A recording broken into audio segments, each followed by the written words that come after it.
प्यारे विद्यार्थीगण, good morning to all of you. मैं रोहित सर एक बार पुनः अपने नए वीडियो के साथ आप लोगों के समक्ष उपस्थित हुआ हूँ। पिछले वीडियो में मैंने विज्ञान विषय से संबंधित जैक द्वारा जारी किए गए 5 मॉडल सेट को डिस्कस किया था। आशा है आप उससे अवश्य लाभान्वित हुए होंगे। आप उन्हें बार बार सुने, सभी प्रश्नों को अच्छी तरह याद कर लें ताकि उसमें से अगर प्रश्न पूछे जाएं या उसी तरह के प्रश्न पूछे जाएं परीक्षा में तो आप अच्छे अंक प्राप्त कर सकें। तो आज मैं पुनः गणित विषय को लेकर आपके सामने उपस्थित हुआ हूं। आपको ज्ञात है कि गणित विषय प्रायः विद्यार्थियों के लिए बहुत कठिन मालूम पड़ता है, लेकिन अगर आप योजनाबद्ध तरीके से अपनी पढ़ाई करेंगे तो गणित विषय बहुत ही आसान हो जाएगा। उसमें मुख्य रूप से जिन विद्यार्थियों को बेसिक्स की जानकारी नहीं होती है, जो चैप्टर बना रहे हैं उनका सूत्र अच्छी तरह याद नहीं होता है, तो इस स्थिति में वे जो हैं प्रश्नों को हल नहीं कर पाते हैं। तो सबसे पहले मैं संक्षिप्त रूप से सिलेबस की जानकारी दे दूं। दिसंबर में जो एग्ज़ाम होने वाला है उसके लिए जो सिलेबस जारी किया गया है उसमें निम्नलिखित पाठ पूछा जा रहा है। पहला वास्तविक संख्याएं, दूसरा बहुपद, तीसरा दो चर वाले रैखिक समीकरण युग्म, चौथा द्विघात समीकरण, पांचवा समांतर श्रेणी, छठा त्रिभुज और लेसन 10 वृत्त। इन सभी पाठों को अच्छी तरह से हल करें और अच्छे अंक प्राप्त करें। तो मॉडल सेट हल करने से पहले मैं आप लोगों को प्रत्येक पाठ से संबंधित कुछ महत्वपूर्ण सूत्र दे देना चाहता हूं, जिसे आप अच्छी तरह याद कर लें ताकि प्रश्नों को हल करते समय कोई कठिनाई न हो। तो सबसे पहले हम लोग आते हैं लेसन 1 वास्तविक संख्याएं। वास्तविक संख्याएं में सबसे पहला इसमें हम लोग को पढ़ना है यूक्लिड प्रमेय, जो कि होता है भाज्य बराबर भाजक गुने भागफल प्लस शेषफल। इसको हम दूसरे रूप में लिख सकते हैं, यदि a कोई धनात्मक पूर्णांक हो जिसे b से भाग दिया जाए, भागफल q प्राप्त हो और शेषफल r प्राप्त हो, तो a बराबर b into Q plus r, तथा r का वैल्यू हमेशा भाजक से छोटा होता है। इसके बाद दूसरा फॉर्मूला है HCF बराबर उभयनिष्ठ गुणनखंड, मतलब जिसका भी HCF निकालना है उसका गुणनखंड करेंगे और जो कॉमन होगा वह HCF होगा। अब तीसरा फार्मूला, यदि P तथा Q दो संख्याएं हों तो उनका गुणनफल P इंटू क्यू बराबर होता है LCM गुने HCF। इसी फार्मूला से हम एक और फार्मूला प्राप्त कर सकते हैं, LCM बराबर P इंटू क्यू बटा HCF। तो इसको अच्छी तरह से समझेंगे और समझ के प्रश्नों को हल करने का प्रयास करेंगे। और इस चैप्टर में यही मुख्य फार्मूला है जिसको हम लोग अच्छी तरह याद कर लें और इसी से ही प्रश्न पूछे जाएंगे और बाकी जो है सिलेबस से हटा दिया गया है। तो इस पाठ में फार्मूला के अलावा निम्नलिखित बिंदुओं को याद रखेंगे। पहला बिंदु, प्रत्येक भाज्य संख्या को एक अद्वितीय रूप से अभाज्य संख्याओं के गुणनफल के रूप में व्यक्त किया जा सकता है। इसके बाद दूसरा बिंदु कि यदि कोई संख्या p बटा q के रूप में हो तो जब उसमें हम भाग देते हैं तो उनका दशमलव दो रूप में आता है, एक शांत दशमलव और एक दूसरा अशांत दशमलव। अशांत दो तरह का होता है, तो अशांत आवर्ती और अशांत अनावर्ती। जो अशांत अनावर्ती होता है उसे हम अपरिमेय संख्या कहते हैं। इसके बाद हम लोग तीसरा बिंदु देखेंगे, यूक्लिड विभाजन प्रमेय को जब हम बार बार विभिन्न चरणों में प्रयोग करें तो उसे हम यूक्लिड विभाजन एल्गोरिथम कहते हैं। इसका उपयोग दो संख्याओं का महत्तम ज्ञात करने में किया जाता है। महत्तम का मतलब होता है HCF। तो HCF हम दो तरीका से निकाल सकते हैं, एक भाग विधि द्वारा और एक गुणनखंड विधि द्वारा। चौथा पॉइंट, किसी प्राकृतिक संख्या को उसके अभाज्य गुणनखंडों के गुणनफल के रूप में लिखा जा सकता है।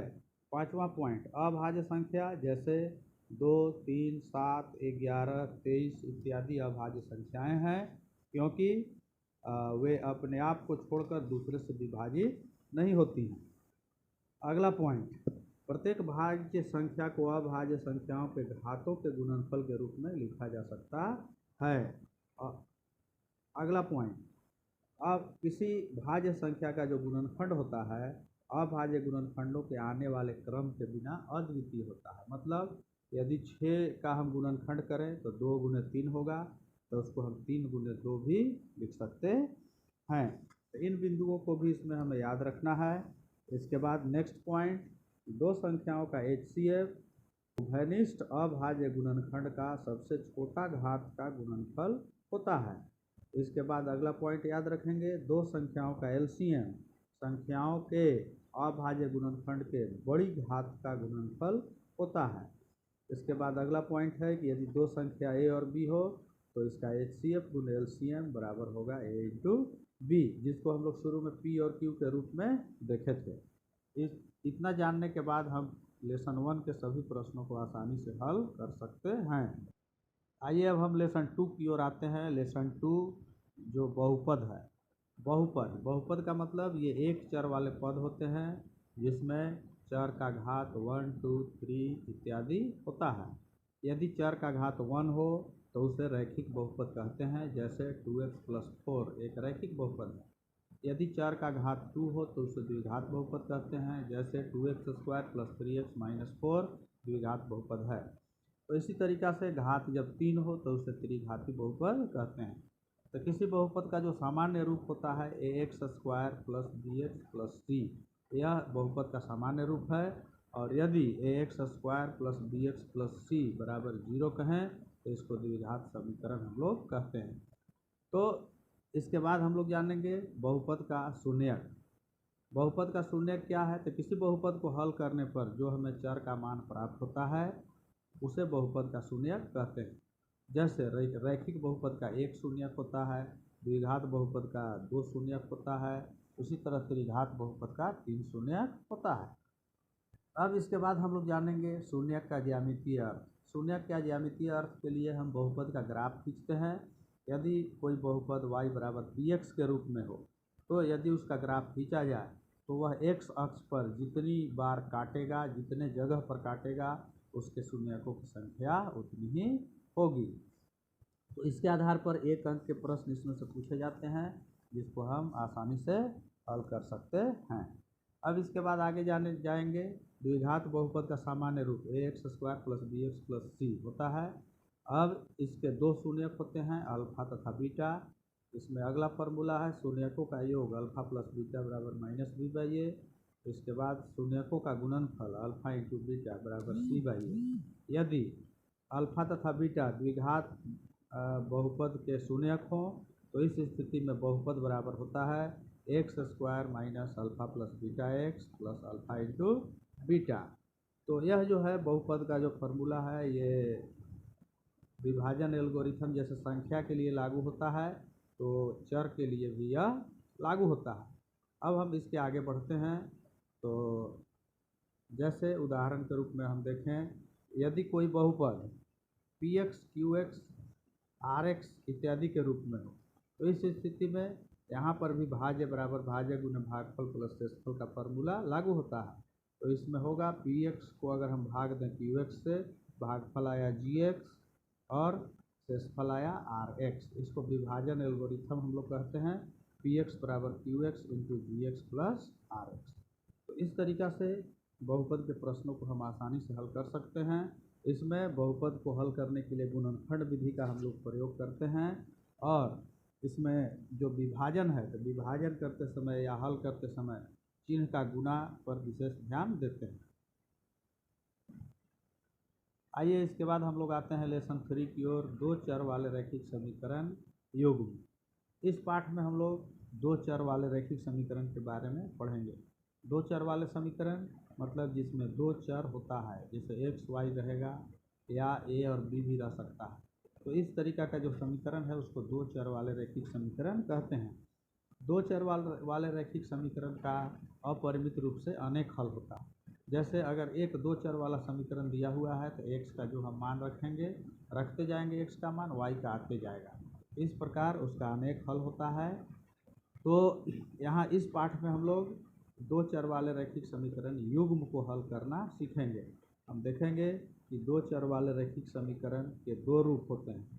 पहला रूप a1x + b1y = c1, a2x + b2y = c2।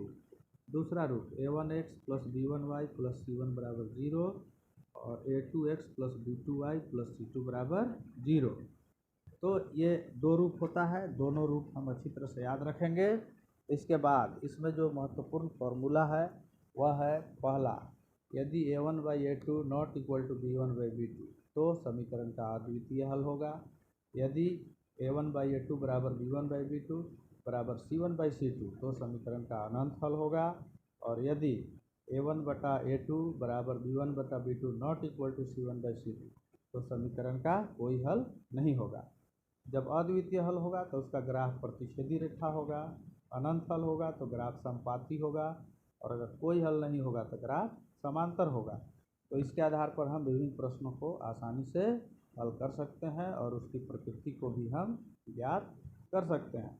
तो इसको हल करते समय और इसमें एक और जानना है कि समीकरण संगत और असंगत कब होगा। तो जब किसी समीकरण का अद्वितीय हल हो या अनंत हल हो तो उसे संगत समीकरण कहते हैं, और यदि कोई हल नहीं हो तो उसे असंगत समीकरण कहते हैं। अब इसके बाद हम जानेंगे कि दो चर वाले समीकरण को हल करने की विधि क्या क्या है। इसको हम अनेक विधि से हल कर सकते हैं, जैसे आलेख विधि, प्रतिस्थापन विधि, विलोपन विधि, वज्र गुणन विधि। तो इसमें जो एक अंक के प्रश्न आएंगे तो उसमें प्रश्नों को हल करने का जरूरत नहीं पड़ेगा, उसमें जो विकल्प दिया हुआ रहेगा उसी के आधार पर हम सही विकल्प चुनाव कर सकते हैं। जैसे मान लो कि दो समीकरण युग्म दिया हुआ है और उसमें हल दिया हुआ है, तो जो विकल्प में हल दिया हुआ है उसको समीकरण में मान उसका रखेंगे, और रखने के बाद यदि संतुष्ट करेगा तो वह उसका हल हो जाएगा। इस तरीक़ा से हम लोग मॉडल सेट को हल करते समय इस तरह के प्रश्न को देखेंगे। इसके अतिरिक्त इस चैप्टर में निम्नलिखित फार्मूला को भी याद रखना जरूरी है, जैसे 2 अंकों वाली संख्या बराबर 10 गुने दहाई का अंक जोड़ इकाई का अंक। अगर हमको लगातार संख्या मानना हो तो उससे मानेंगे x, x+1, x+2 इत्यादि। यदि लगातार सम या विषम संख्या मानना हो तो उसे हम मानेंगे x, x+2, x+4 इत्यादि। यदि x कोई संख्या है तो उसका व्युत्क्रम हो जाएगा 1/x। इस तरीक़ा से इसमें हम प्रश्नों को आसानी से हल कर सकते हैं। इसके बाद हमारा जो चैप्टर बच रहा है वह द्विघात समीकरण, समांतर श्रेणी, त्रिभुज और वृत्त, 4 चैप्टर बच रहा है। इससे संबंधित फार्मूला को मैं अगले वीडियो में डालूंगा, क्योंकि यह वीडियो काफ़ी लंबा हो जाएगा। तब तक आप इन सभी सूत्रों को अच्छी तरह याद करें और प्रश्नों को हल करने का प्रयास करें। सूत्र जब अच्छी तरह याद हो जाएंगे तब फिर हम लोग मॉडल सेट को हल करेंगे और उससे संबंधित वीडियो भी देखेंगे। तब तक आप सभी सूत्रों को याद करें, और साथ ही साथ आपसे एक बार पुनः आग्रह है कि मेरे चैनल को लाइक और सब्सक्राइब जरूर करें, ताकि हमारा उत्साहवर्धन होता रहे और समय पर आपको वीडियो मिल सके।